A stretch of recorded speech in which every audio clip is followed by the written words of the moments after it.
Shalom, perkenalkan nama saya Besto Gaumanila dengan NIM 22030210 dari program studi Sosiologi Agama. Di sini saya akan menjelaskan tentang teori kontemporer sosiologi ekonomi. Sosiologi ekonomi adalah cabang ilmu sosiologi yang mempelajari interaksi antara fenomena ekonomi dan sosial. Dalam memahami fenomena ini, berbagai tokoh kontemporer telah mengembangkan konsep dan teori yang membantu menjelaskan dinamika yang terjadi di masyarakat. Teori yang pertama dari George Ritzer memperkenalkan konsep Malthusation dalam bukunya The Malthusation of Society. Konsep ini menggambarkan bagaimana prinsip-prinsip yang digunakan oleh restoran cepat saji McDonald's telah menyebar ke berbagai sektor kehidupan sosial dan ekonomi. Ritzer mendefinisikan 4 dimensi utama dari Malthusation, yaitu yang pertama efisiensi, yang kedua kalkulabilitas, yang ketiga prediktabilitas, dan kontrol melalui teknologi. Fenomena ini menunjukkan bagaimana rasionalisasi dalam ekonomi dapat berdampak pada homogenisasi budaya dan dehumanisasi interaksi sosial. Teori yang kedua, Jane Butler adalah seorang filsuf dan sosiolog yang dikenal dengan teorinya tentang simulasi dan hiperrealitas. Dalam bukunya Simulacra and Simulation, Butler menjelaskan bagaimana representasi dan tanda-tanda telah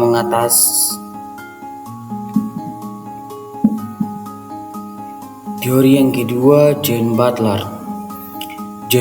adalah seorang filsuf dan sosiolog yang dikenal dengan teorinya tentang simulasi dan hiperrealitas. Dalam bukunya Simulacra dan Simulation, Butler menjelaskan bagaimana representasi dan tanda-tanda telah menggantikan realitas dalam masyarakat kontemporer. Menurutnya, ekonomi modern tidak hanya memproduksi barang dan jasa, tetapi juga simulasi yang menciptakan realitas dan hiperrealitas, di mana tanda-tanda lebih nyata daripada objek yang mereka wakili.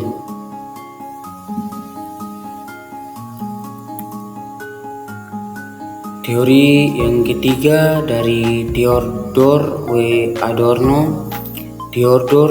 Adorno, salah satu pendiri mazhab Frankfurt, mengembangkan teori kritis yang mengeksplorasi bagaimana kekuatan ekonomi dan budaya berperang dalam mengekang kebebasan individu. Adorno berpendapat bahwa industri budaya menciptakan produk yang homogen dan standar yang pada gilirannya menghambat kreativitas dan kritik sosial. Karyanya Industri Kebudayaan mencerahan sebagai penipuan massal, mengkritik bagaimana kapitalisme memanipulasi budaya untuk mempertahankan status quo. Teori yang keempat adalah Erich Fromm menggabungkan teori psikoanalisis dengan sosiologi untuk mengembangkan konsep psikoanalisis sosial.